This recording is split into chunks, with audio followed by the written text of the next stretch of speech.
Hello, folks. Welcome back to World War II TV. For a minute there, I didn't think we were going to go live. StreamYard, the system seemed to be down globally, but 5 minutes ago, it came back online. So fantastic.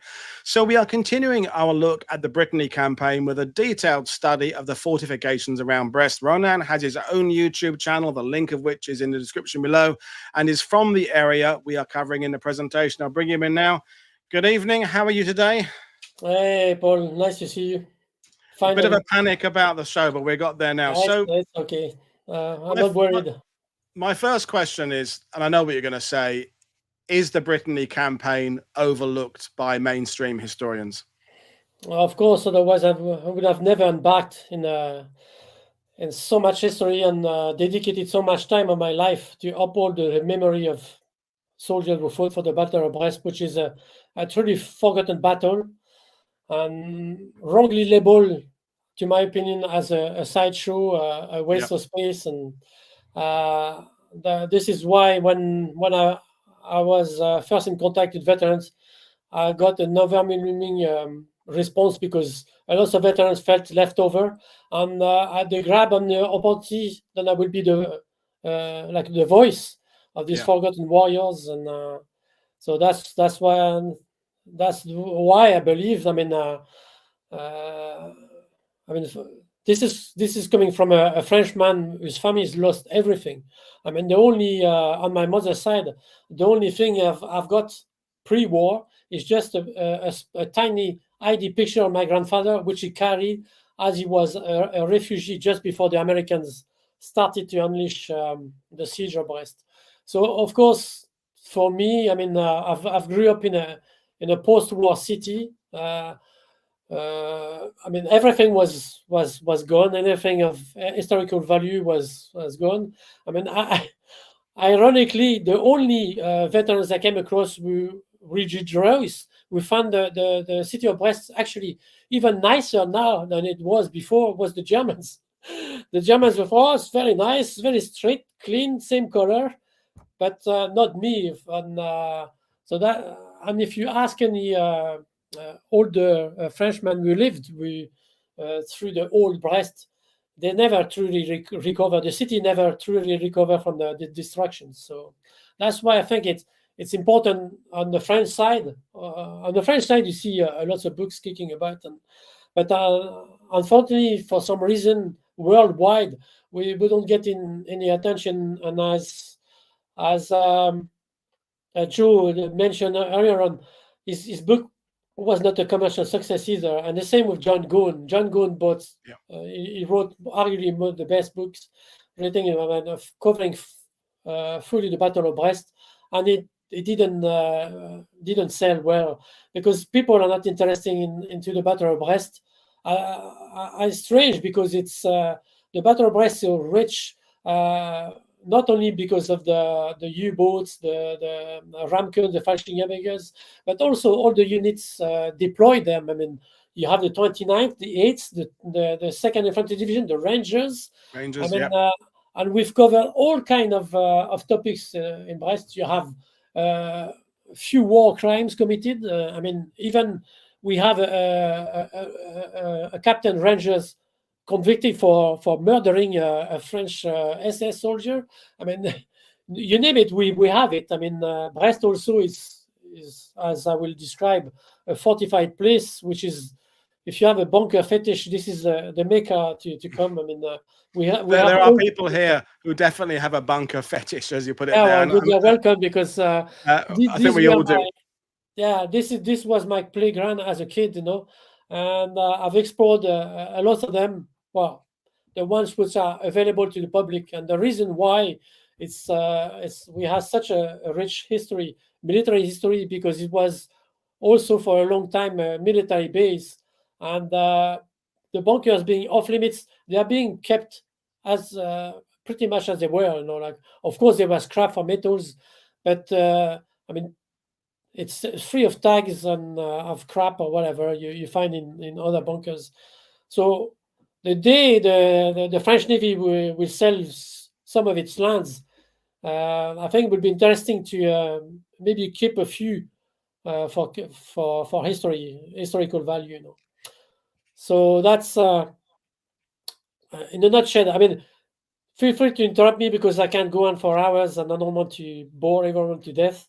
And if everyone can stomach the Inspector Clouseau accent, I don't have a problem blabbing all night. I mean, it's not an Inspector Clouseau accent. Anyway, we're delighted to have some French expertise here because it's been a problem finding them. But anyway, we're looking at the fortifications around Brest, but we're going to start with a couple of the slides you put together of some of the veterans. You spoke to at the beginning there about the dealing with the veterans, and Joe said yesterday how the veterans of the Brest campaign had felt a bit abandoned and forgotten because everything was about D-Day. So let's talk about these two gentlemen here. Yeah, well, let's start. The reason I put this slide is to introduce myself, and because I'm as well as the Battle of Brest is forgotten. I'm a forgotten amateur historian as well because I kept a low profile.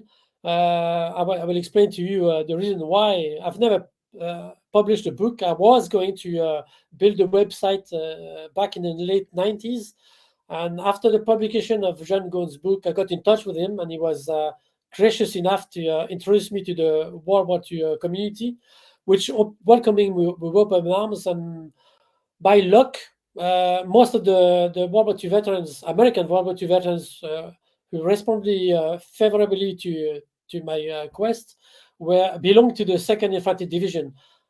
This is where they fought in the area where I grew up, which I knew by like the back of my hand. So it's for me. It makes perfect sense to redirect all my effort into compiling and exchanging info with them rather than to build a website for the general public. So I put this I postponed this project for a while because I wanted to dedicate my free time because I'm not retired. I always been very busy at work, and also I didn't want to end up as a single man either, so I have a life. So I dedicated most of my spare time to this World War II veterans who were starting to die. And the urgency was, as they were still alive and capable of communicating, for me, it was just a treasure trove of information. And also, we built up so many friendship that I didn't feel the need. It was too soon to do anything with it. But corresponding with them, of course, I've got I cross-reference lots of documents, reports, morning reports, after-action battles, and their testimonies. And with my knowledge of the local area, I managed to locate where each units were and where they fought. So I will go. That was pre-Google Earth. So I will go on site, take pictures, send them, and that will revive their memories, and we'll kind of exchange. It was a common project together, if you wish, which I'm not alone. I mean, many other Frenchmen joined me, which are as passionate as I. It's just camera shy, and their English is a bit ropey, so that's why they. But I try to convince some of them to come to your channel. I mean, maybe I will be the start for the Frenchman to say, well, it's why not me, So you see the photograph on the left-hand side. I've done a lot of then and now pictures, and my name appeared in After the Battle magazine. I don't know if you're familiar with it. Yep, very familiar. And so it's basically according to the veteran testimonies and the combat action. I will try to identify exactly what I fought, and this is an example of many I have. And also, as I said to you earlier on, I built up friendship, and some of them were very close friends, and starting to open up with the combat action with me because they trust in me. At first, no, I've served in the French Navy. I only done my national service as a drummer. I've never experienced war. I've been shot at. It was terrifying enough, but so I've never been through war. I've never served in a unit, and I was not a World War II veteran. For me to be accepted with this veteran community was and I was French as well, and it was at the beginning of the Gulf War Part 2, where the US media was insane, and it caused me lots of problem, and it caused a lot of friction between me and some of the veterans, which kind of smoothed itself afterward, because they realized that they were doing some French this, and which the French deserve, like any other nation, to be bashed. I mean, I don't care. I've got thick skin, and I played rugby for 10 years with Brits, so I don't mind, And but sometimes enough is enough. I said.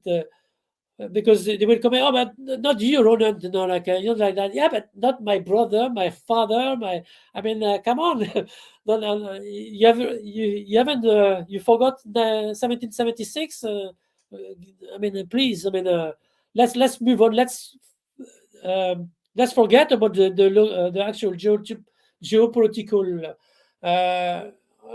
Another thing that I've learned at the contact of these veterans is to be cynical about the press and the local geopolitical situation, and never, always safeguard yourself to make hazardous shortcuts in the calling this Hitler or that. We don't know. I mean, even like the Battle of Brest, I mean, most of the documents is unclassified. I'm at an age now that I can probably derive some conclusion to what happened, and maybe have a good idea of globally what happened. But I can guarantee you that even some events where I believe to know exactly what happened, there's always another document, a testimonies or something else that will change completely my opinion. So you have to keep an open mind. And also, I mean, unless I build a time machine, then disguise myself as a fly and go there and see for myself, I cannot certified on such action really happen the way it happens. Yeah, I don't know if you. No, it's about every day is a school day. We're always learning. Yes. Nothing is fixed. Opinions change, details change as we get more digital archives, as our understanding of the geography gets better. We're always learning. It's part of the fun of history. So these are a couple of the guys you've been talking about, and let's move on because yes, excellent. Because I mean, most of them, I mean, even the ones we are lucky to make it home, were deeply traumatized by war. I mean, there's an unspoken. They talk about the greatest generation and everything, which they are, but going deep into their family history, and especially the ones we didn't make it home, it was a traumatic event, which was not corrected on its own easily. A lot of these warriors were from a generation which you trust the government, you go on war, you fight, and that's it, and you come back. And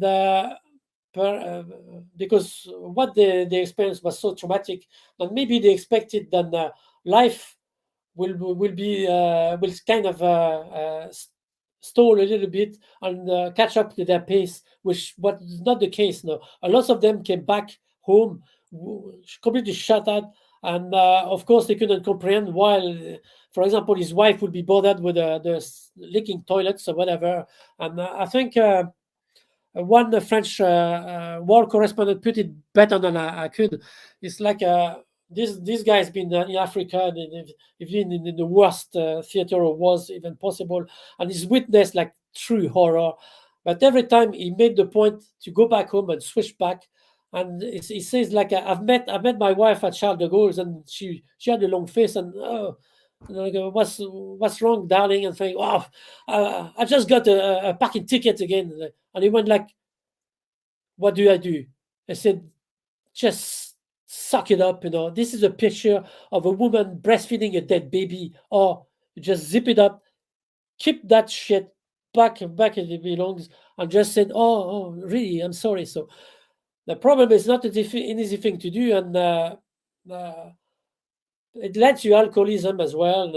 And I think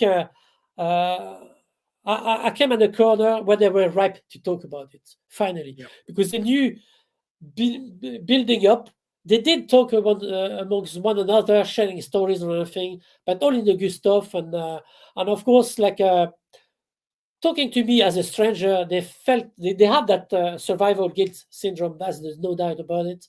And even if they were not wounded in the flesh, I mean, I can guarantee you that all my World War II veteran friends had nightmares, recurring nightmares, and some of them explained to me that it was a vivid memory.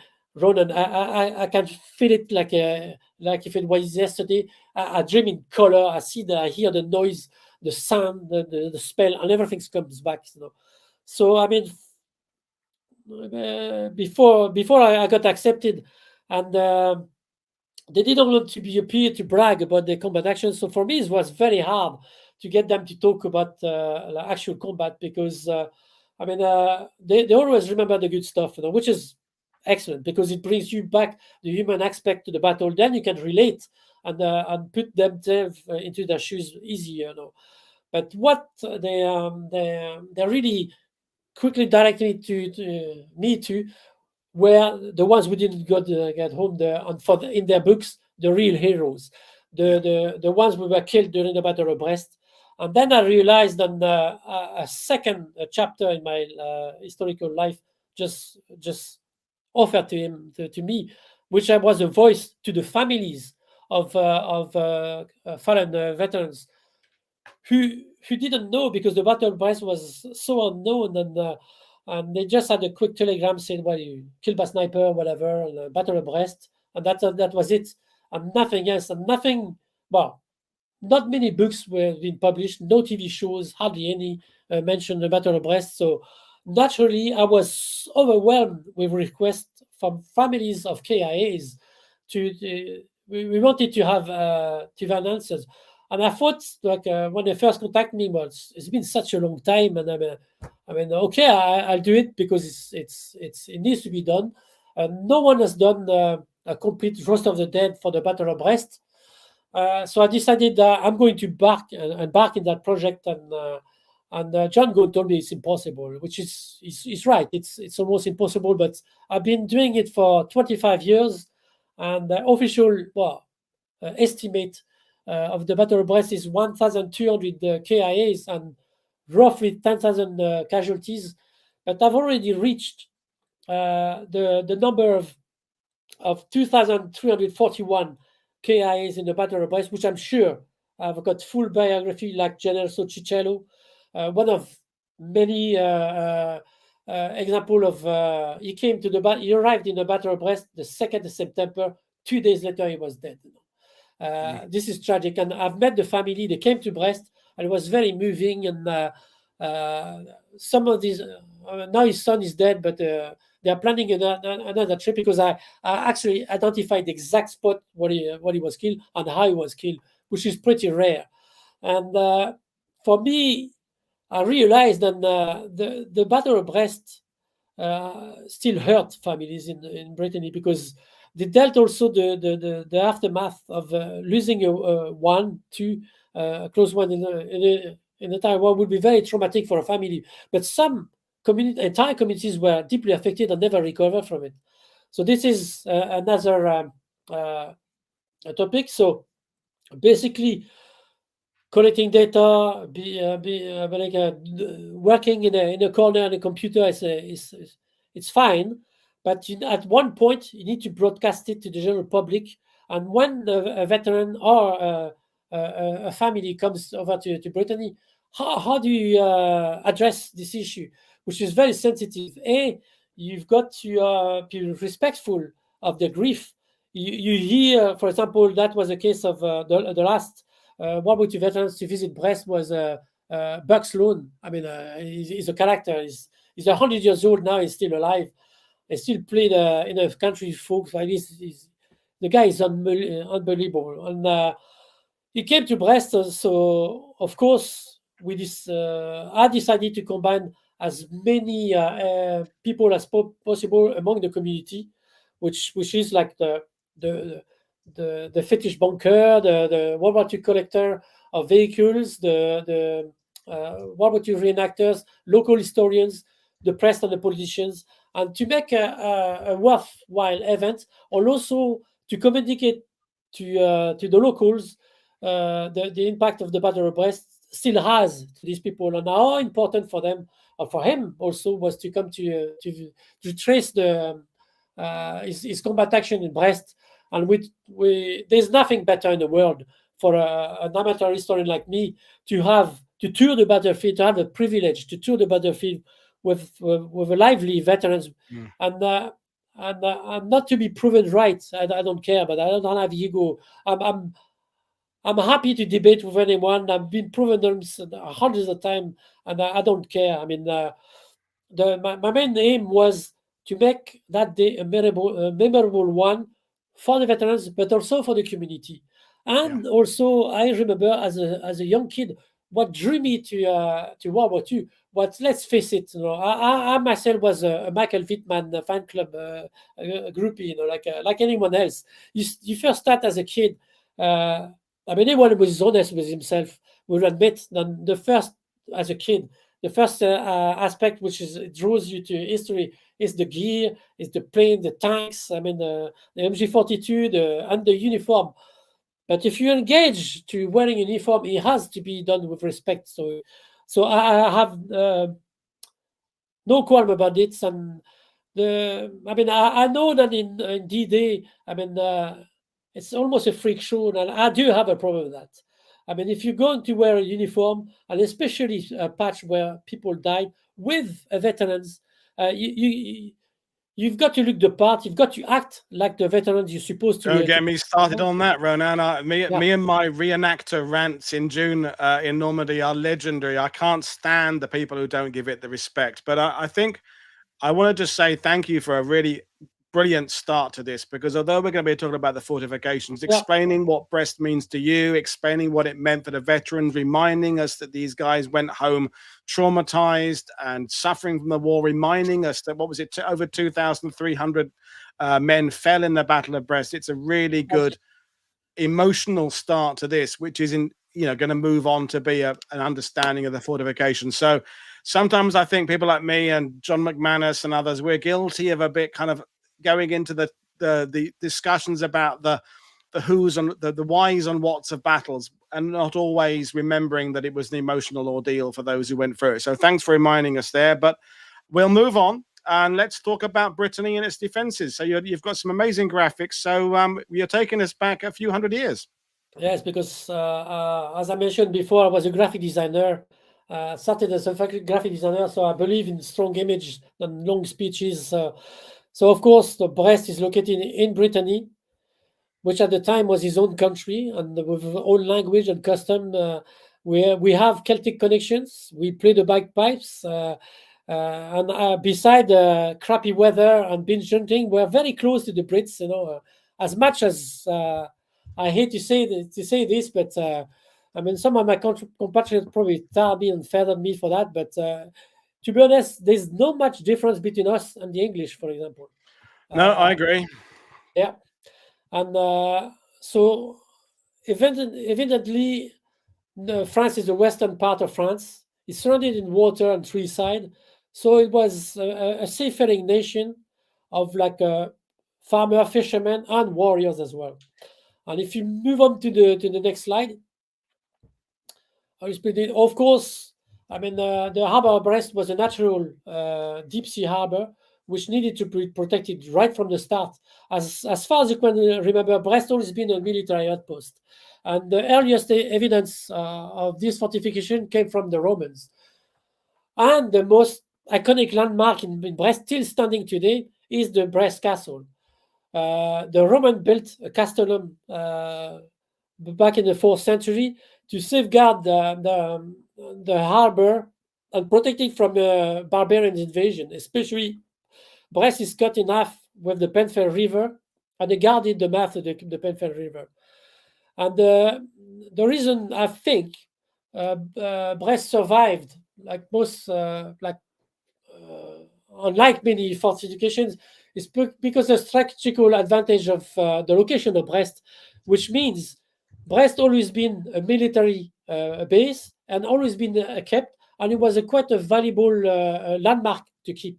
So that's why I think generations of French defenders just modernized the fortification along the advance and the new technology regarding siege warfare.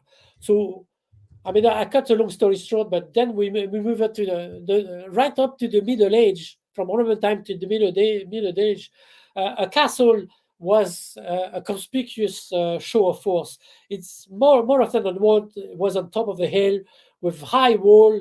The higher the better, high tower, and just to broadcast to a potential defender, don't mess around with us. We are rich and powerful. Well, with the invention of gunpowder and the modernization of artillery, this completely changed. This completely changed things altogether. Then you have to get rid of the high walls, high thin walls. You just revert everything. You rebuild everything at almost ground level, but you build thicker wall. You got rid of most of the rounded cutting towers, and then to avoid like a blind spot, because of course the artillery needs to fight at angles. So you have to remodify completely the layout of your fortification in the star shape, which was invented by the Italian and Dutch, and later was like used by Vauban. These are Vauban fortification. We take into account the layout, and also you do not restrict the fortification to the fort itself. You build fortification outside the wall, and like this you can see like a triangular shape they call the redoubt, and they are just a wedge inside the enemy, which force them to split them apart, and you channel them through like deep trenches in murderous crossfire of artillery and muskets, which you are completely protected, which changed completely the light of Brest. And if you move on to the next slide, of course the castle had to be fortified, but also its harbor and its city. So in the 17th century, the French built a huge wall surrounding the city. So the city, as I mentioned before, is, I mean, guarding the beautiful bridge of Brest. And you see on the right hand corner, it's called the Goulet. It's the narrow passage which gives you access to the Brest harbor, which is, it's almost a thrown away for ships. It's very easy to block ships, or to have artillery in the crossfire to catch anyone trying to sneak that way. Like already the natural landscape favored greatly the defenders. But on top of that, I mean, you never know. You have to build fortification, because the Brits managed, the last attempt of the Brits and the Dutch to invade the fortress ended in disaster. As I mean, I will consider the British destroyed most of the French fleet outside Brest, as they did often, unfortunately for us. But the landing party of Dutch people were massacred on the beach. It was never attempted again, and anyone, including the French, realized that the threat will come as much from the land as from the sea. And so if you move on to the next slide, then you see like a typical landscape of the surrounding of Brest. Brest is a coastal town dividing in two with two rivers. So you have like on the waterfront high cliffs, like 40 to 50 high meter, quite steep, deep ravine, a few beaches where the troops could be landed, and the whole city will be surrounded by a rolling hill and roughly about 100 meters above sea level. It's not a dramatic landscape, but it gives the defender a high vantage point. You see the attacking force coming. So on top of this hill, they built an additional ring of fortifications.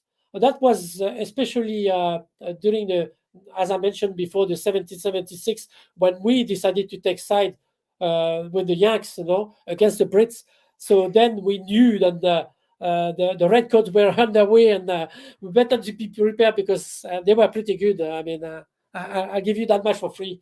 Anyway, so we built many forts, and they were basically gun platform surrounded by a fortification, housing some infantrymen as well, all around Brest.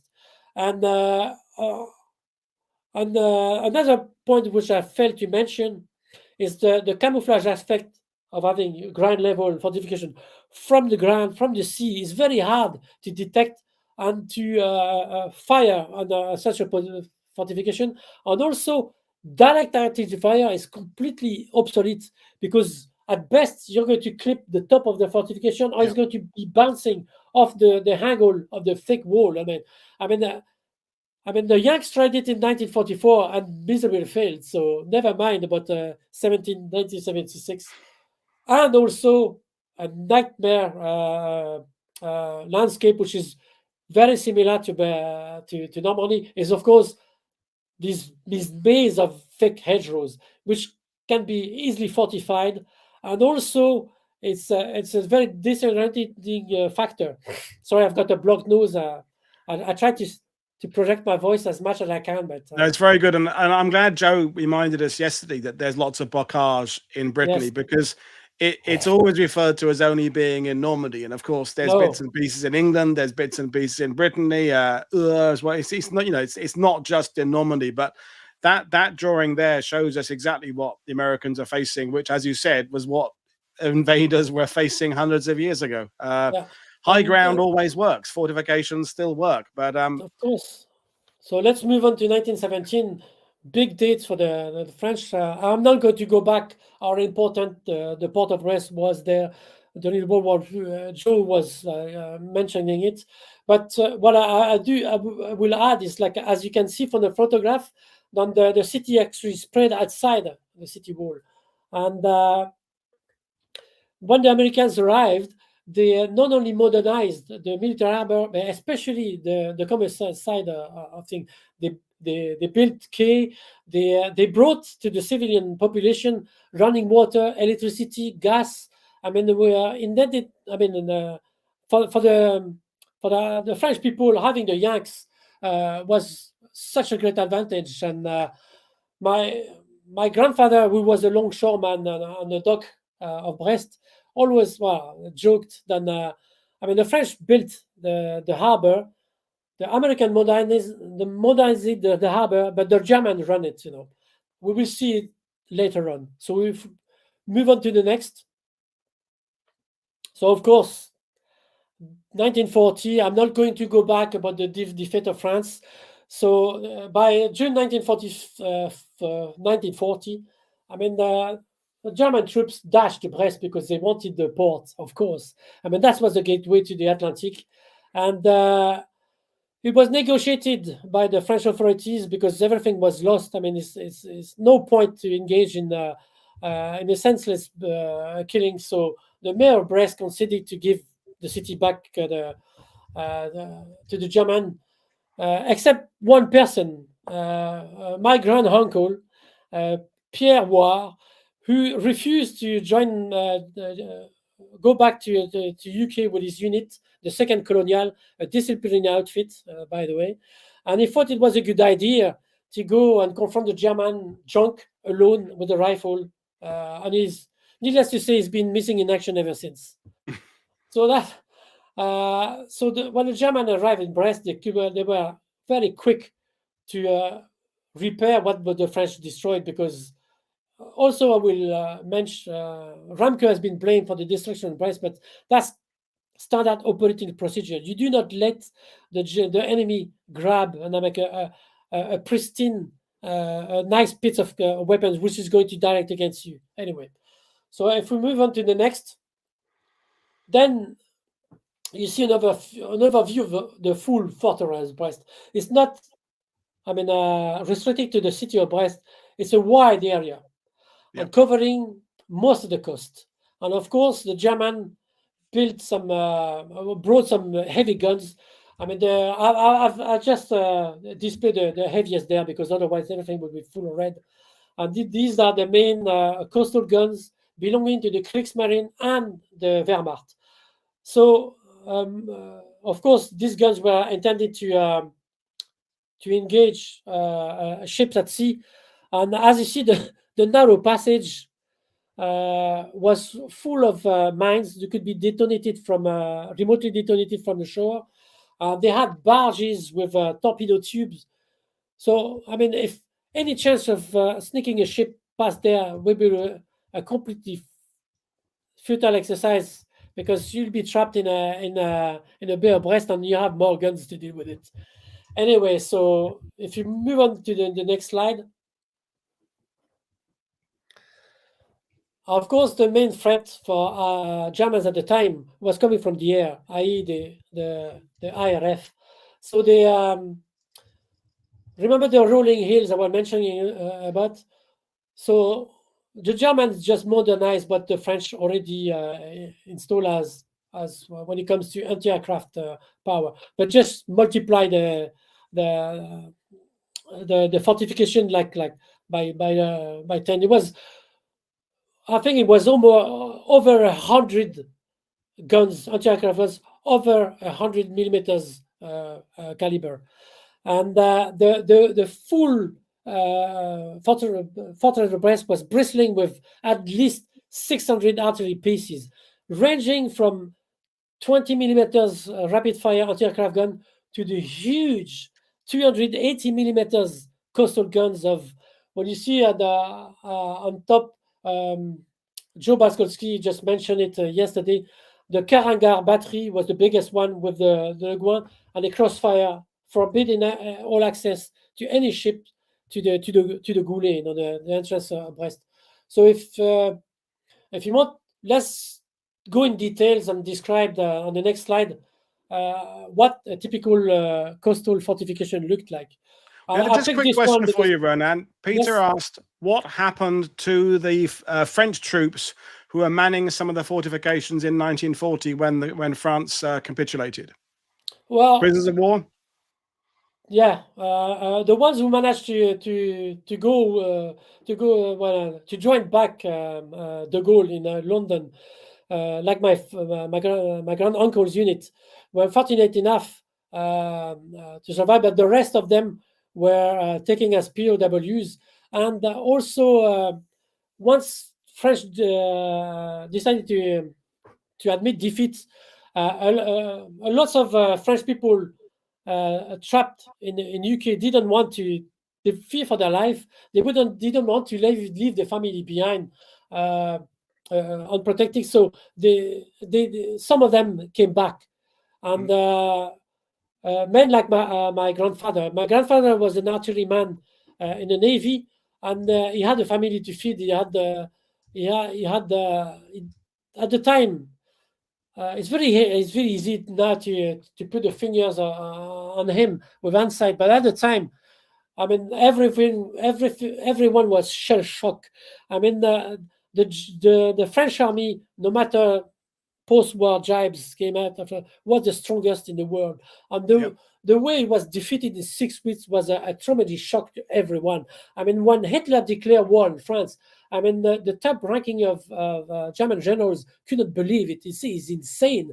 I mean, and lots of people also were traumatized with the First World War. I mean, in Brittany, there's not a single village which has been spared. So people were gladly,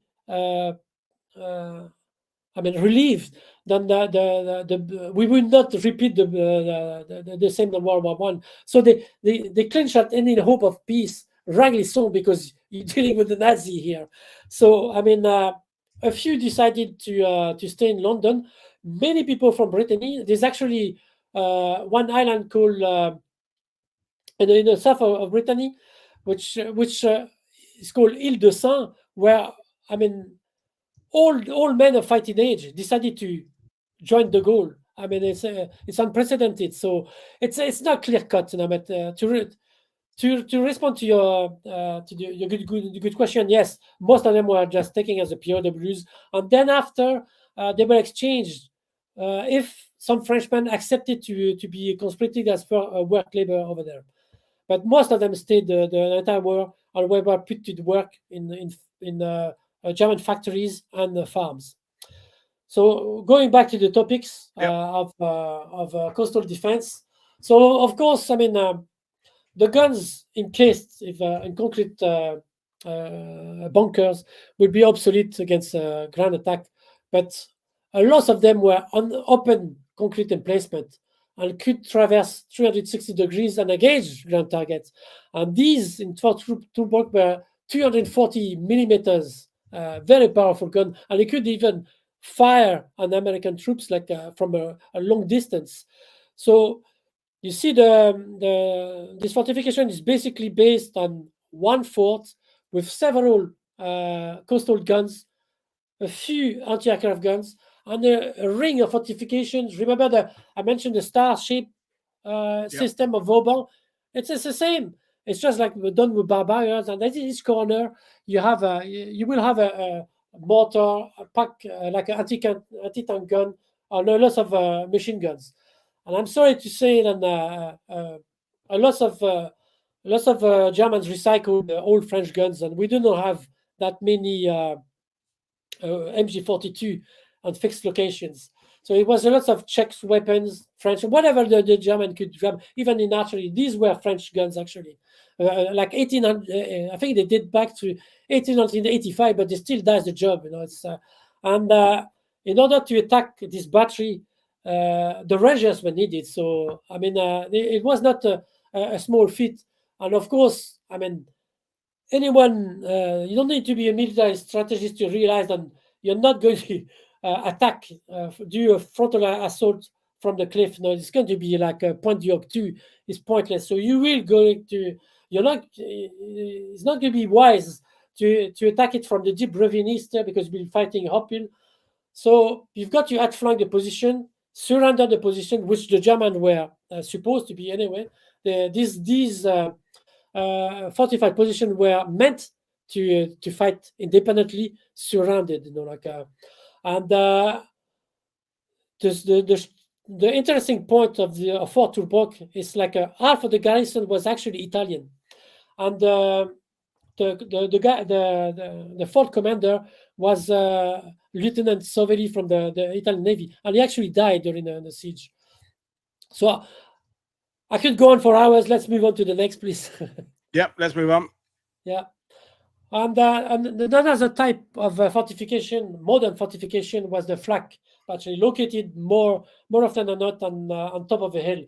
And that was another problem because you have to understand that first of all, strangely enough, this didn't belong to the Luftwaffe, but were manned by Kriegsmarine personnel. And they were called Marine Flak Abteilung. This one is number 1, 805 Abteilung. And the confusing, when you're studying the Battle of Brest, it's very confusing because it's located on Kermor Coatodon, which is the French name. The American didn't want to butcher the French name, so they will call it Hill 90.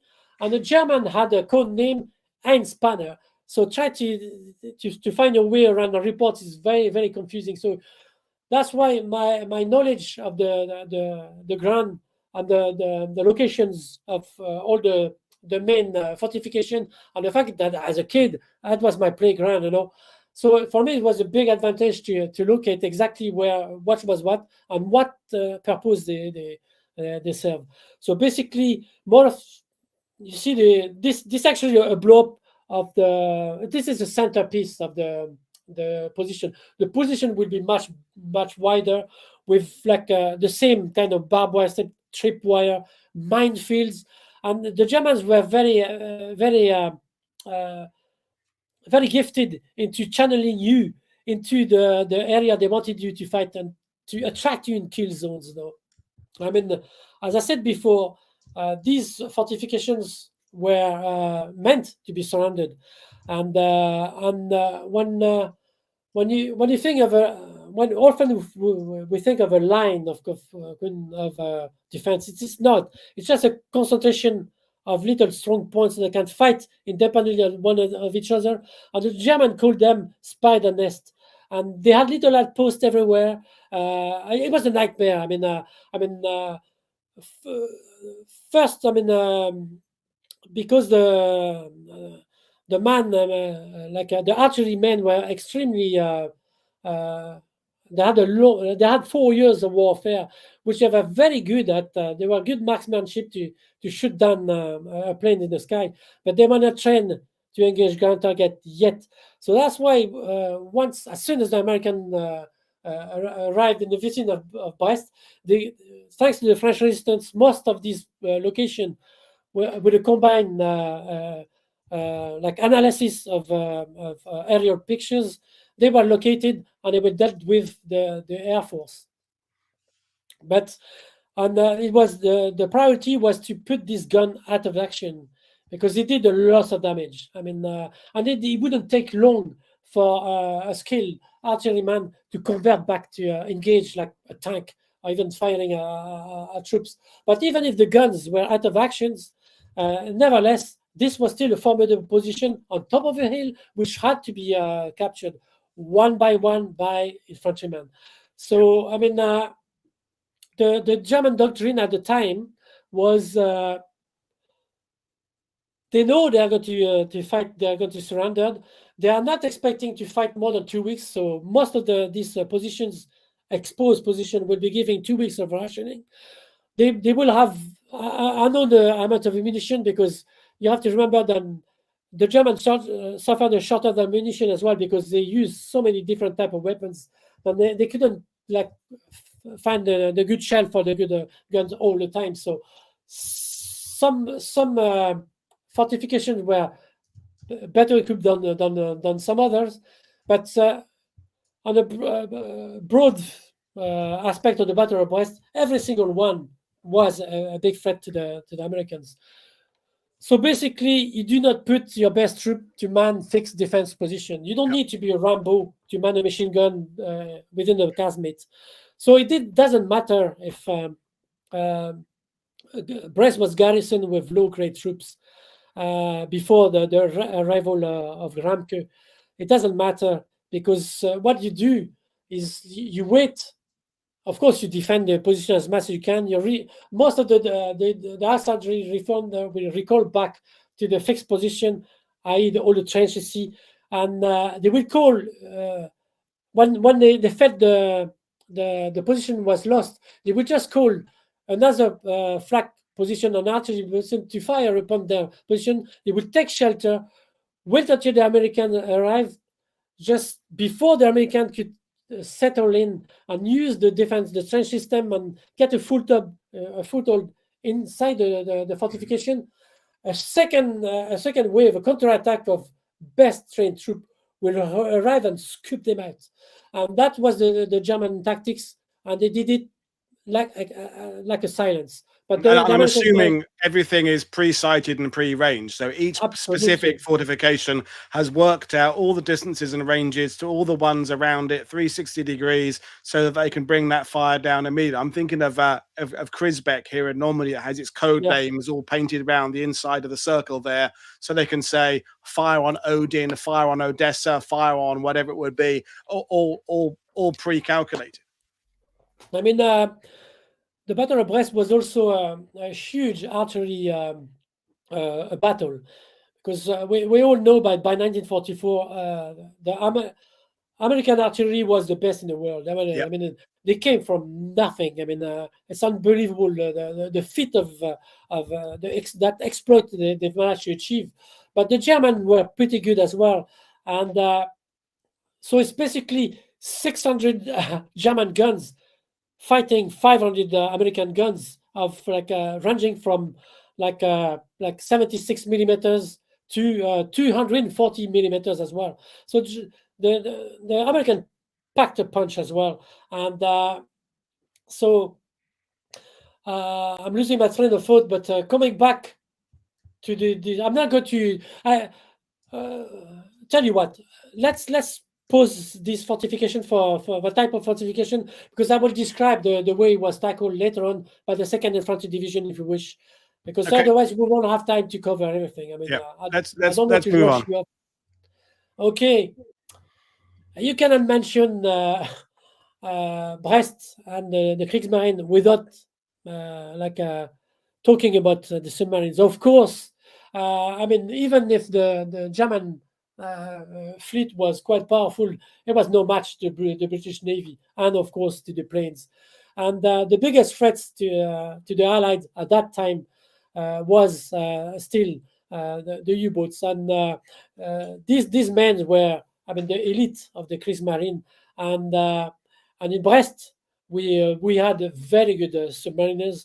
I mean, Werner Winter is very well decorated, famous like a U-boat commander, and another one as well. Which, if anyone's watched the movie Das Boot, well, the original commander of U-96 depicted in this movie didn't die at the end of the movie. He survived, and this is no other than Lehman Wellenbrock, and he came to take over in 1943 the 9th U-boat flotilla in Brest. Of course, I mean, Brest was, as I mentioned before, was a gateway to the Atlantic Ocean. And the U-boats of Brest, I mean, create havoc in Allied shippings, but especially in along the American shores. Yeah. They call it the happy times, where Americans were not prepared and were not organized in convoy. And so at the time, the German submarines were still a force to reckon thing. By 1944, I mean, going at with the advance of Allied weaponry and technology, and the fact that they broke the code, the IGNA code, going at on the U-boat was a near suicide mission. I mean, the number speaks by itself. If you compare the numbers of losses at that time, it's almost equivalent to Japanese kamikaze. Yeah. So I mean, it was a lost battle, and of course, the organization thought was very big in Brest, and they built gigantic bunkers everywhere, and the biggest, the crown jewel, and of course, the main target of US troops was the U-boat base, the massive building, probably one of the biggest bunkers ever built in Europe. You can house up to 20 U-boats on dry berth, completely shielded with only like steel shutters. But the rooftop was almost impregnable to more the Allied bombing at the time. You see concrete ridges on top of the rooftop was designed to deflect a bomb. Inside the bomb, you have void spaces that will open void spaces that will deflect the blast. So the bomb penetrating strong enough to penetrate the first layer of the roof will explode harmlessly just beneath it. This until the Brits came out with the tall boiled bomb. Yeah. It was a 12,000 pound bomb, torpedo shape bomb that was designed to be dropped at a high altitude and would just pierce the first layer of concrete and detonate inside the structure. And even if you have a near miss, it doesn't matter because the shock wave will be so powerful that it will weaken the structure of the building.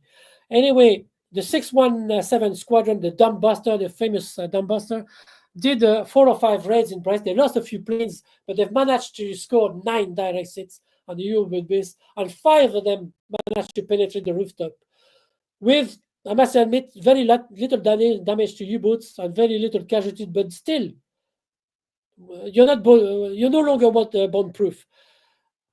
But still, you never know with the advance of. I mean, I myself don't believe that the German, if Brest was bypassed by the US, then the German have the capability of launching successful U-boat raids, even with the latest Walter class submarine that could be submerged or whatever. I mean, it was a losing battle anyway. And as you see, you still have to negotiate with the narrow Strait of the Goulet. All you have to do is to put a couple of artillery battalions on either side, and that's it. Let's move on. So, of course, Brest was heavily bombed during the war. I mean, one of your previous guests, I forgot his name, he has to forgive me, specialist U-boat mentioned it, and Brest was the most bombed in place during the war. Yep, Chris. And then this came a little bit of a lull, a respite for the French people, but along the 4 years, every time Germans will build fortification, the Brits or the US Air Force will wait until it's built and just demolish the thing or try to demolish the thing. So, I mean, if you were caught in the open, that's the kind of fate you've met with. But although look is very deceptive, I mean, this looks very impressive and looks like a show of force, but in fact, it did create very little damage on the well entrance position. And all the German had to do is to recall back to the deep bunker, wait, and it will pop back in again, and just the position will be back in operation in no time. So, I mean, the bombing. I mean, I'm not going to blame the U.S. Air Force at the time. They did not have precise guiding system enough, and it was very dangerous. I mean, you have to remember that the Kriegsmarine flag was very active in Brest, and many planes. Brest was a graveyard of P-17s, and I can assure you that during a briefing of pilots in England, when you mentioned the name of Brest, everything must have felt silent because they knew they were in for a tough fight. And even so, if you were going to attack Saint-Nazaire, Lorient, Bordeaux, you still had to go near Brest. And on the way, on your way to Brest, but on your way back, and then the German will be prepared, and they will send the planes and everything. I failed to mention the Luftwaffe, of course, but they had quite a successful aces as well, and they were trained to kill bombers anyway. So the reason why I find more KIAs than estimates is because I decided to include airmen right from 1941 up to 1944. This is why they deserve a mention as well. Yep, and of course, I mean, I completely forgot the main thing I was going to mention about this, about the fact that no, for a long time I work on my own undercover, if you wish, but now it's a time, and then I would never probably get the precise number, but now it's the time to properly honor the ones I've identified on next the 22nd of September in Fort Montbarret. A ceremony will be unveiling a monument listing all the names of U.S. soldiers killed during the Battle of Brest, or the ones that I've managed to identify. Yeah. And we just add the ones in letter edit until the day I died. Fantastic work. Next slide, if you please. Yep. Of course. So now we're jumping to 1944 and D-Day, Cobra. I'm not going to go back to that. Your listener are aware of what I'm talking about. But the German High Command soon realized that the German forces inside Brittany were dangerous to be trapped, and they couldn't be evacuated on time. So he decided to issue the Festungen order, i.e., it's like any remaining German force which was not quick enough to reinforce the Normandy force had to recall back to the nearest fortification possible. I've listed the main ones: Saint-Malo, Brest, Lorient, Saint-Nazaire, but I can mention also Odian, Concarneau, little strong points all over Brittany. So if you let's move on to the next. So the commander of the Kriegsmarine Brest was a chap called Otto Kaller, and he was in charge basically of all naval operation of Brest, which composed, I believe, most of the German personnel in the city of Brest.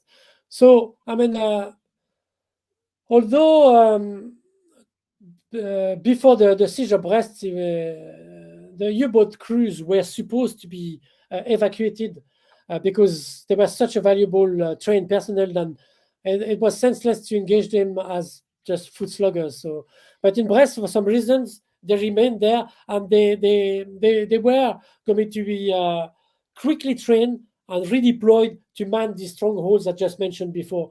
And to be honest with you, that even if, I mean, the quality of fighting was below the standard of U.S. Army, it was still a formidable force to reckon with, because a lot of these U-boat crews were in competition when the paratroopers, because paratroopers were the same. They were the darlings of the first rights, and they were if you were a Waffen-SS, a paratrooper, or a U-boat man, you wouldn't buy a rounded drink in the pub, and you probably score lots of girls. So that's why, as much as the U-boat force didn't make up for their training as infantrymen, they were still dangerous because they were dedicated to die for the cause. So because they wanted to show the other that were good as well. And it's a famous episode in Hill 103, or where the Fallschirmjägers were just shaking their head. What a bunch of idiots. They're going to get killed. But anyway, let's move on. Oops. We go. No worries. So, the other main component, the Festung Brest or Fortress Brest, was the Wehrmacht, of course. And they had still, even if, most of the guns belong to the Kriegsmarine, they still have quite a powerful guns themselves. Most of it was hard run, but they have 155 millimeters drawn by tractors. So these were powerful guns, and even if as many fixed fortification troops, regarding the Germans, these were clearly not the best troops. The best troops were fighting in the east, and they were also in the mid-30s, and a lot of them, the ones who fought had a combat action, were coming from the Eastern Front, and were recuperating in Brittany, and they were not in a hurry to go back to the Western Front. So, even if they were, second-rate great troops, no match to the USGIs of September 1944, but still, they were not that bad. And they did fight well. And unfortunately for the Wittmann crew, there's no Tiger tanks, there's no armor whatsoever. They were equipped with some rare, like a field artillery, like a self-propelled guns, if you wish. But I see photograph. I'm not by any means any expert of German armor, but I couldn't even make the make of it. It's just like it looks like a homemade things out of Czech tanks or capture French tanks. I don't know. It's hybrids anyway. So moving on to the next. So one of the main force the Wehrmacht had at this disposal was the 343rd Static Infantry Division. Same again, they had they're the same caliber of soldiers. Don't get me wrong, the officers they all were have a Eastern Front experience. As you can see, most of them were like a First World War or Second War, highly decorated, well capable officers, but they were dealt with like basically an unwinnable battle with very poorly literate and very poor equipment. They were not giving the best, And so moving on to the next. And the second, another static infantry division was ordered to reach the Battle of Brest, but the 266 under the commandment of Karl Spang, and it was the same than the 343, and they have also I forgot to mention many Osttruppen battalion, which were coming from POWs, Soviet POWs, who, for a better life, decided to join the German army, but were they were first deeply distrusted by the Germans. So, which means they would never have heavy weapons or rarely heavy weapon. They will never interact at high level, and they will be used as just auxiliaries, and more often than not, as just like a slave laborer, or just bring their ammunition. But although one of Karl Spang, good officer that managed to reach Brest, was a chap named Colonel Martin Furst. And I got in touch with his family, and he claimed, and actually some Russian units fight well, but I didn't find any evidence of that in U.S. testimonies anyway. Let's move on. That's a different cat. The second Fallschirmjäger division, that's exactly the bad news, because initially the second infantry division was tasked to protect the center of Brittany against an allied landing by paratroops, and also they engaged in partisan warfare, which led it to war crimes. I will mention it later on, because this is a part you cannot sweep that one under the rug. No matter as much good soldiers they were, the impeccable track record of soldiery is permanently stained with executions and senseless killing. Anyway, going back to Ramke. Ramke is, I mean, he deserves a 10 shows on its own. The guy joined the Navy as 15 as a cabin boy. He fought in World War One as a Marine lieutenant. He joined the interwar Wehrmacht, Republic Wehrmacht. I think he reached the rank of lieutenant colonel.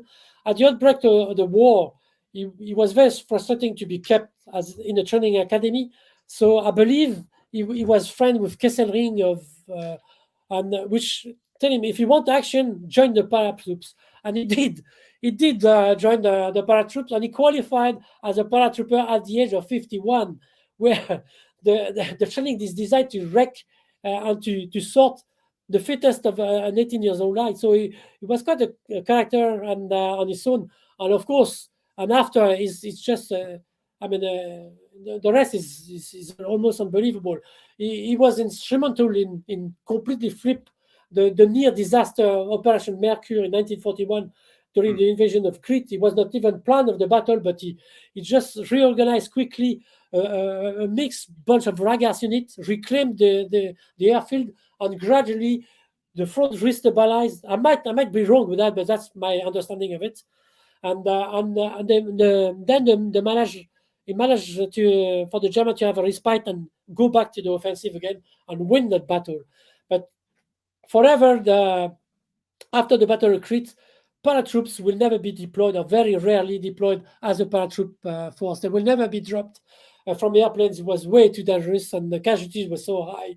But they were redeployed as elite troops, as much as Waffen-SS. I mean, they had the same proven track record. They were as fanatical as them, and they were sometimes the last chance. So Ramke fought in Africa, Italy, and Russia.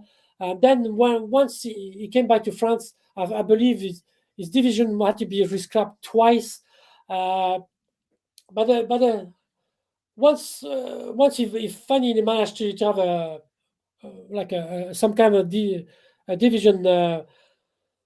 I mean, most of the guys were new recruits, but they were fanatized by they were very young teenagers, and only knew these guys were the Hitler Youth, and they believe in the cause. And of course, I mean, that kind of charismatic leader was absolutely loved by his men. They call him Papa and everything, and they didn't know the dark side of the character, of course, like we do now today. But since I've been, I'm not going to be quick to judge, because he's a very difficult. I've got mixed feeling about Ramke, and also I've been in contact with the family. I don't want to stab them in the back, but he was convicted as a war criminal, and there's no question of it. And he got really lucky to get away with 5 years in jail.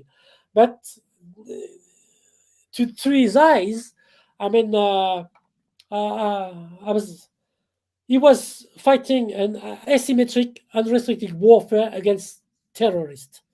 He had absolutely no time for as long. I mean, the Battle of Brest proved that he was capable of respecting the Geneva Convention with US troops, and Middleton spoke highly on him. And actually, Middleton intervened in his favor during his trial. And even I've got a letter written from Middleton to General Stroh, the commander of the 8th Division, which State Middleton said, well, we will agree with me that most German officers were bastards, but Ramke was quite a decent guy, and he just forwarded the letter of complaint Ramke issued to Middleton, because Ramke complained post-war about how unjust the soldiers were treated, because he was labeled as a war criminal.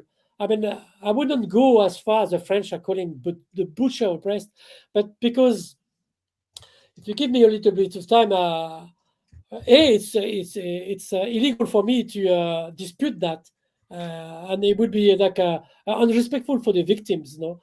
But Ramke got convicted truly for destroying the city of Brest, for torching the city, or for waging an total war on the city, which was not needed apparently. But if you examine the Battle of Brest, as I did, you just realize that outside the partisan warfare, which is you cannot defend him on that one, the Battle of Brest was following the standard operating procedures, which is like it just is scarce policy, but he went far beyond than anyone else to destroy the harbor completely. Coming back to the war crimes, of course, when the Second Infantry Division was ordered to move to Normandy after D-Day, to help like as much as they could and to fend off the Allied invasion, there was a counter order from the German High Command for the Second Division to remain in place and to go back to Brest.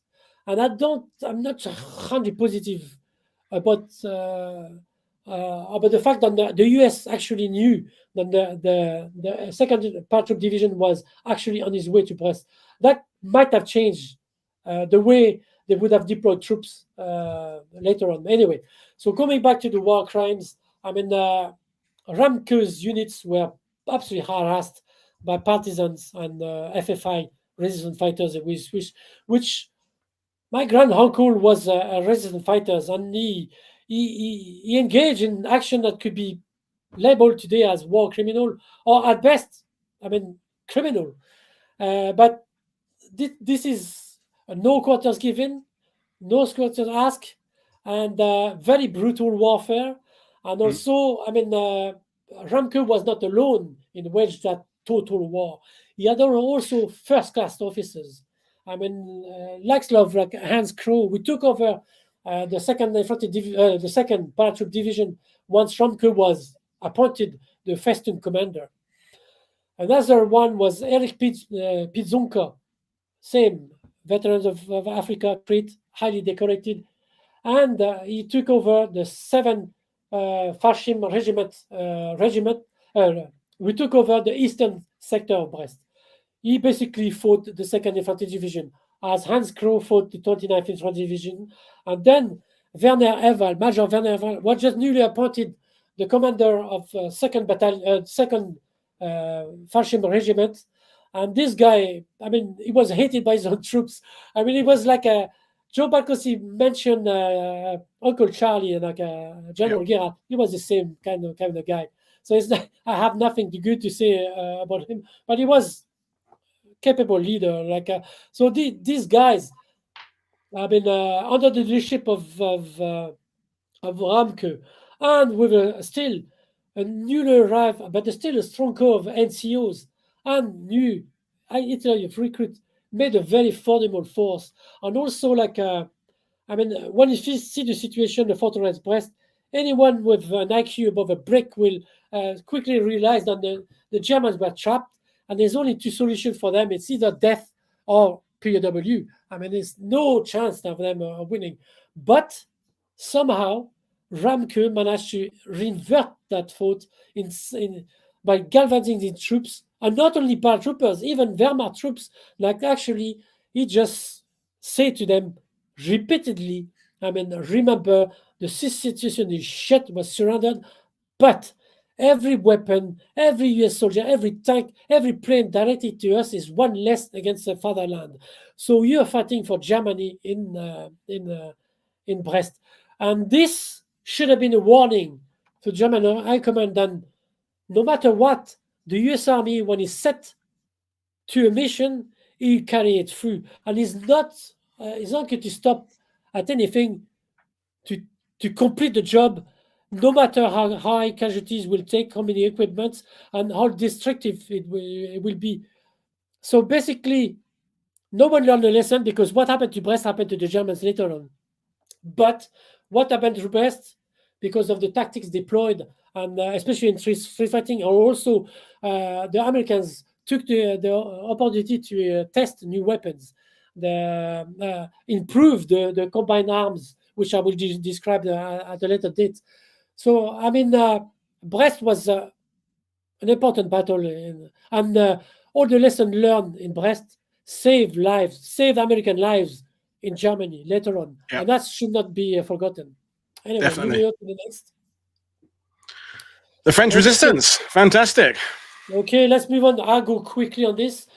You've got to mention the French resistance, because although like most French decided to go along and try to survive and watch anxiously what was going to unfold, but very few of them decided not to accept that, and decided right from the start to fight the German, whatever mean they could.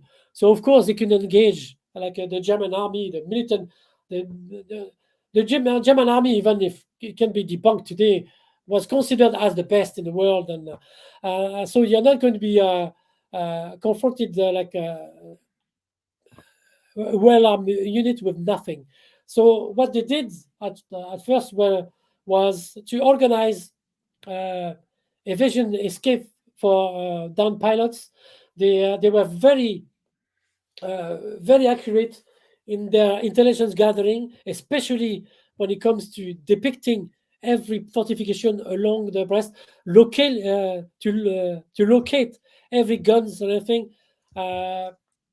So these I've chosen these unsung heroes, because when you talk about the resistance in Brest, this is not the portrait you see, and I think it's unfair. The reason why I chose them is because A, they were the first, and B, they were the main point of contact with the US troops, which I explain later.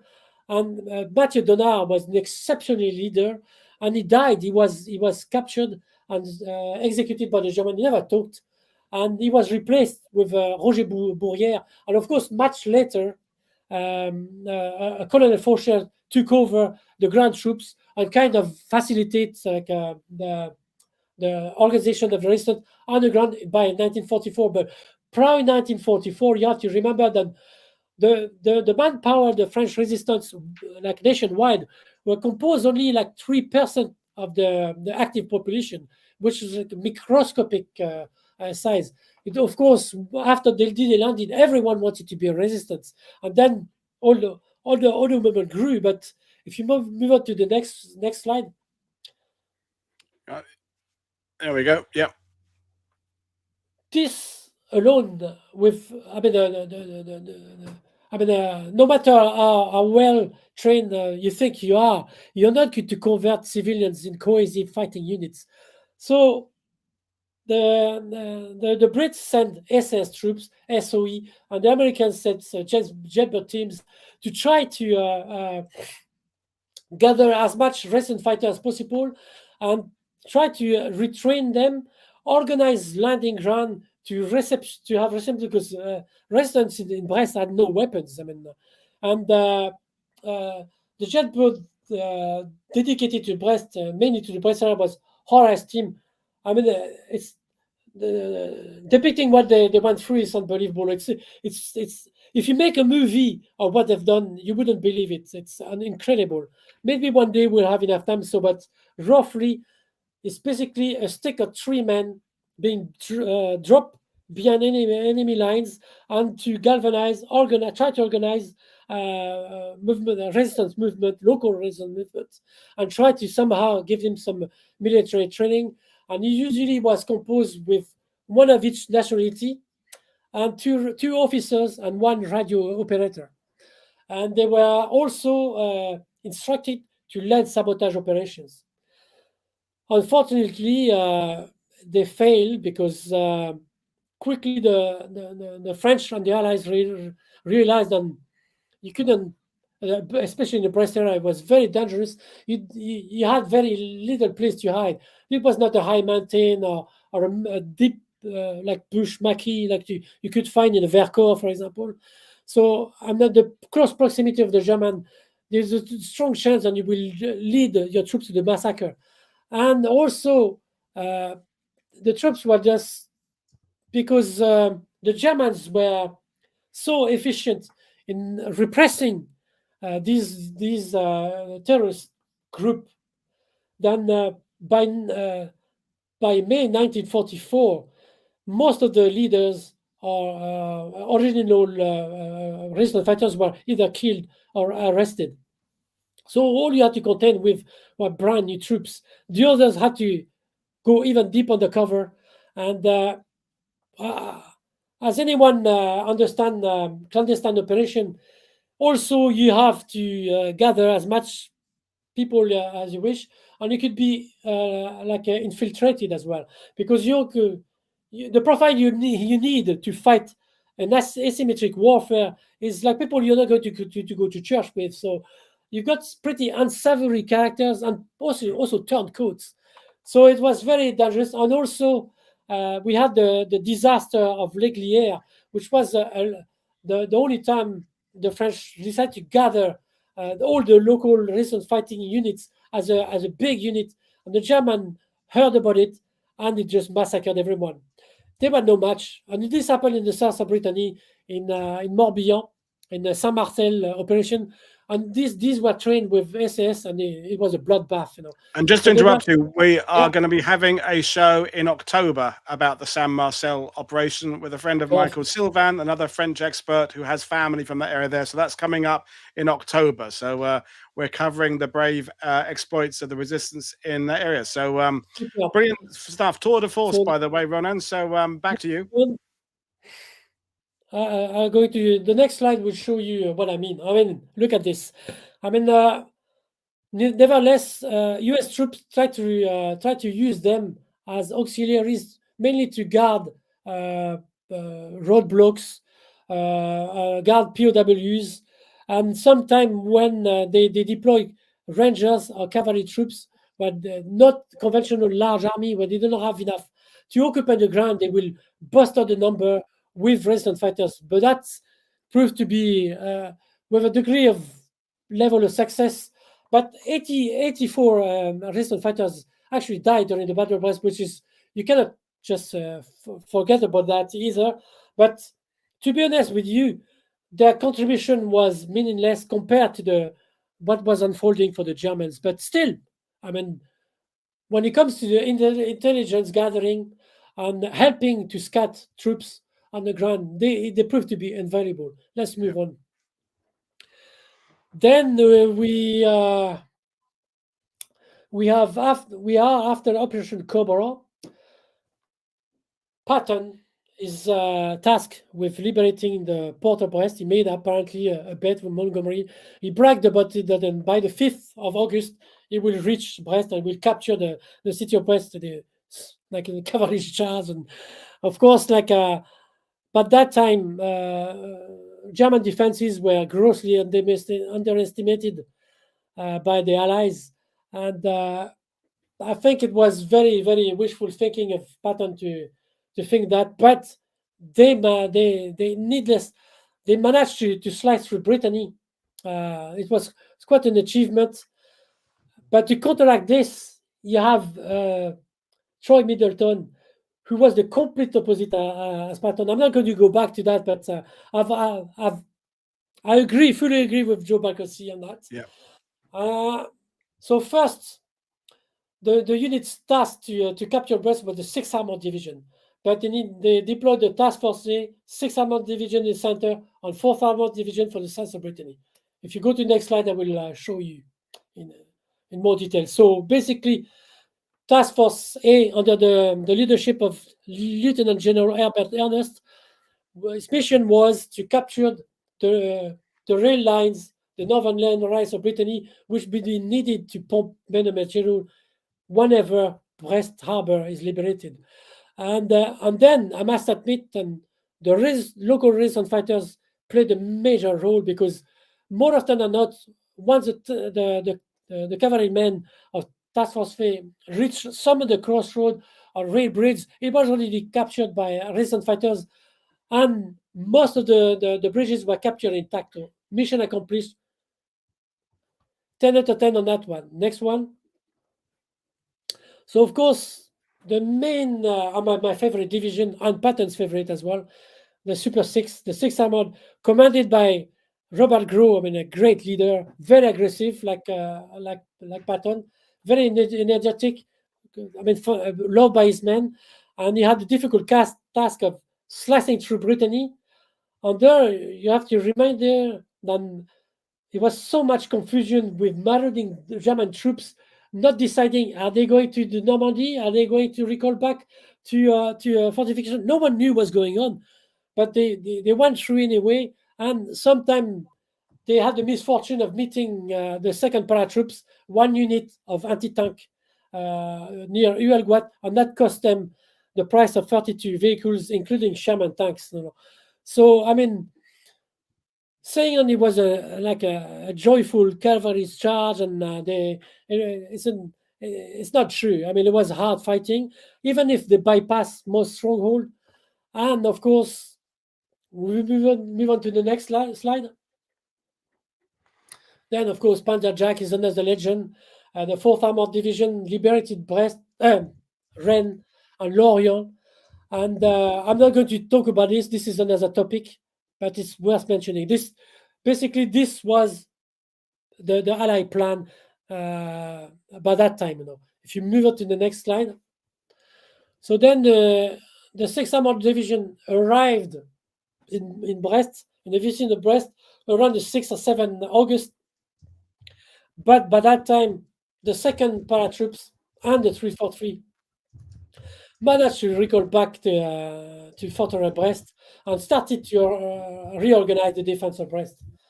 And so they decided to encircle the city as much as they could with the unit, which is very few. One division is not enough. They were spread thin. And as a testament to things to come, General Taylor had the misfortune of ordering his men to bivouac in a place called Lormeau next to Gwenou, which was exactly like you mentioned in previously, was precisely precised by German artillery. And on the 7th, in the morning of the 7th, they opened fire, and it was a bloodbath. They killed 40 American GIs in their foxholes, and it was the biggest loss of life during the Battle of Brest. And that was an indication that the German army was not going to surrender, and second, was the first to reckon with. But I mean, the good news is that then the intelligence worked in disfavor of the 266 German Infantry Division, and they were intercepted in the north of Brest and completely destroyed. I mean, mostly by like a P-47 Thunderbolt, P-51 Mustangs, but also by the tanks of the 6th Armored. Do you think, Ronan, that the 4th and the 6th were suffering a little bit from overconfidence because they had done so many miles in Cobra, pushing down through, all those towns there, Coutances and Avranches and onwards there, across at Pontarbeau towards Brittany? Were they kind of, believing the idea the German army is broken and it's all going to be easy from then? Or was there a bit of that going in, do you think? I don't think so, because the first encounter with the paratroops already they soon realized that this is not going to be the cakewalk, but orders are orders, and they still you prepare for the worst, but you wish for the best. So I mean, they tried. They negotiated several times before Ramke arriving, and it was like a confusing time. And I mean, von der Mosel flatly refused, and I imagine no way. I mean, the guy is a Prussian general. It's shameful to just capitulate without a fight, And of course, Ramke is completely out of question. Ramke died with his boots on, and never admitted he was wrong. Anyway, so, but then it soon to Middleton just just raised the alarm so many times, and it was madness. Patton was not going to listen. He still believed. He obviously lost his bet because we're past the 5th of August, and by that time, the 6th Armored were asked to refrain from any action and just try to contain the German troops within the fortress before we can deploy more troops in the assistance. And they had a level of success, but if you move on to the next line, I will explain to you why. There's a very interesting unit, not well-known unit, deployed in Brittany. It's the 23rd Special Troop Deception Units, and their job was to deceive the enemy into the presence of enemy forces, i.e., inflatable tanks, fake radio chatter. They will have a vehicle that will blow cloud of dust. They have loudspeakers. They will just make the German believe that the 6th Armored were actually bigger than they were. So basically, I broadcasted to the Germans, just keep inside and don't get out. But that's kind of work, but I suspect because Bernard Ramke, Eugen, was appointed Festing Fortress Commander, had better things to do. He had drabs of Kriegsmarine, Wehrmacht units, Ost Battalion, which he never trusted. And he didn't have that many paratroopers, I believe. The estimate was maybe 6,000 or 7,000 paratroopers, no less. And he had to spread them all around the Battle of Brest. So he entrusted General Rauch to take over the southern part of the Battle of Brest, which is called the Creusot Peninsula. And Ramke's troop will concentrate at the center, and then Martin Furst, the lucky escapee from the 266, was going to command. He was the one captured by Bob Bedlin, by the way, and he was in charge of the massive 280 millimeters gun at Kerangar. Nevertheless, it was an incident where 133 German paratroopers with a confusion were captured by the 6th Armored in the center of Brittany, and were giving care to the local resistance fighters because the 6th Armored needed to carry on. And the resistance fighters didn't think any better and thought that they could work. And they free one of the German POW with a message, personal Ramke, stating that basically surrender the city of Brest or we'll execute every single one of your paratroopers. And at the time, Ramke didn't know where they were exactly, but he tasked 50 men. He gathered as much stolen American vehicle he could gather. He got one of his best men, Lepovsky, to just quickly organize a task force. The mission was to locate the POW, get them free, and move them back. And they did. They were located in Braspar, which was 50 kilometers inside enemy held territory. They not only identified exactly where the prisoners were captured, they free every single one. They captured all the resistance fighters they could come up. They didn't kill them on the spot, strangely enough. And they went back to the city of Brest, firing their way in and out without a single casualty. And that's an indication of things to come, but that's not the type of force you want to be let alone in your back and say, okay, the Battle of Brest, well, the Fortress Brest is going to be too tough. The city might be destroyed. It's a sideshow and everything. So we are going to leave Ramke and his 7,000 paratroopers. Just wait for the end of the war and drink a Beaujolais and hope that he is not going to be much. My special red, which the second paratroop division was known for. Let me remind you that Mussolini was not liberated, but Otto Skorzeny took the glory for this action. But actually, the trench work, even the operation was organized by the second paratroop division of Ramke. So that's regarding even today for special forces as one of the best glider raids in the world. So is it the kind of troops you want to leave in your back? Do you think they're not going to attack your Red Bull Express and even mount sabotage, even like an old depot belonging to 6th Armored deep inside the enemy territory? These guys needed to be stopped. They need to be destroyed, and only for that. Let's move on.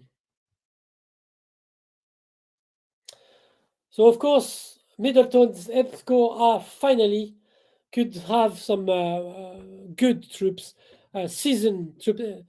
I mean, the 29th, by that time, was a well-oiled unit. They suffered massive casualties, but by the time the Battle of Brest, some of the officers and NCOs wounded in Normandy will start to come back, even if the main core of the most, that goes for the 2nd Infantry Division. I mean, you see, some units were composed 70% of replacement, which is criminal. And when you look through the register, only a fraction of them were actually qualified infantrymen. Most of them were clerk, cooks, which you had 2 days to convert into riflemen. It's bloodbath. No wonder men like General Ciccello, as portrayed at the beginning of the slide, couldn't stand a chance. No, it's not his fault. But Gerhardt, like Joe described, put in place a training program, which means that he will just have the troop to deploy away from the front line and give them at least 2 or 3 days to know each other and to learn tactics, retrain them in the use of TNT, flamethrower, or the practical way of assaulting a fortified position, and also edge of fightings, because by that time, the US soldiers were far superior to any German soldiers. Maybe not the paratroopers were, but at the same, they were learning very fast. And following the Battle of Brest, even the 2nd paratroop are nothing but praise for the US soldiers. So, the 8th Infantry Division is truly the unsung heroes. They had a very bad start in Normandy, but with the appointment of Donald Shaw, a superb leader, he managed to flip this division ops all the way around and have it in a very, very expecting fighting unit. No, I mentioned German counterattacks. There's a very famous hill called Hill 88 in the 8th Division sector, where the 8th Infantry Division repulsed 17 counterattacks in 48 hours. It's sheer madness. Most of the members of, I think it was the 1st of the 13th Infantry Regiment, most of the NCOs of Lieutenant were either killed or wounded. They played a major role in the Battle of Brest, and also they were the one who managed to capture Airman Rumkel when it turned around, and they were the one who captured almost single-handedly the Crozon Peninsula at the closing stage of the Battle of Brest. Then, of course, we have the 2nd Infantry Division, my favorite. This is where I've got all my friends. Of course, I'm biased. For me, they were the best. And we will leave it at the date, because I will go in detail and we'll share as much as I can about veteran testimonies and tactics or whatever. Anything you wish to address, I'll be more than happy to oblige. Let's move on. So, as much as the arrival of the 2nd paratroop was a bad news for US troops, what a bad news for the Germans were also the arrivals of the Rangers. These troops don't need any introduction. As James Ruder, the 2nd Rangers were tasked to capture the Kerger battery and fighting alongside some recent fighters, and the 5th Ranger Battalion under the leadership of a very young 27 years old Richard Sullivan was tasked was basically to just reduce all the force along the coast side and fight on the other area, whatever the task force. They fought also on the eastern sector along the 2nd Infantry Division. Everyone was glad to have these guys. These were the special troops in their infancies, and they were fighting hit and run asymmetric warfare as well. I mean, a lot of resistance fighters got the argument with, yes, but the resistance got more casualties than the Rangers. Yes, you're right, but Rangers are not supposed to be killed. These are not conventional troops. They are not going to be full frontal assault. They are very like a train and drill and mount surprise attack. So very few casualties expected of them. Anyway, I could go on forever. We've got to move on. And of course, I mentioned the Air Force. At the time, the 8th Air Force, mainly B-17 heavy bombers, were commanded by James Doolittle, another legend. And the close air support was provided by the 9th Air Force, commanded by Hoyt Vandenberg. And although it was a bit critical of the marksmanship and the usefulness of the US Air Force at that time, I must admit that during the Battle of Brest, they did a fantastic job. And the close air combination, combined arms, much improved. And also, especially with the Rangers, the Fort Rubrook, for example, the reason why Fort Rubrook was attacked and seized in record time, it was thanks to the 9th Air Force P-47 Thunderbolts. And also the embedded liaison officer that will be, you have direct link and will be on the same radio with the pilots. So basically, you'll have big bombing mission tasks with the 8th Air Force, which would just like just pummel the city to the ground. I will go in details later on. And also, they make extensive use of white phosphorus and also the ancestor of napalm, jellied gasoline, which they first deployed, if I'm not mistaken, in Saint-Malo, and they just perfected to science in the city of Brest, which led to the destruction of my city. But the main trends of the ground infantrymen, which are pretty distrusted by prior to that airmen, and even there's some instances where they were shooting at them, because they were sometimes killed with friendly fires. This happened. This is war. Like even infantryman will shoot at his own infantryman. It's unacceptable. War is a complex subject, and accident will happen. And I will go in detail into that on the next part about. And to have some question, time for question. I don't even know if we have enough time for question. Let's stop it here, and let's continue at a later date if you wish. And well, in fact, you've kind of been answering the questions as we've been going along. So as you've been, people have been posting them, and then you've been getting to the subject, like for example, the rescue mission of the Fallschirmjäger guys in the Resistance. That someone asked that, but then you brought it up later on. So, well, amazingly, fantastic debut performance there. It's fantastic that we've found someone who is so knowledgeable and passionate about the Brittany campaign.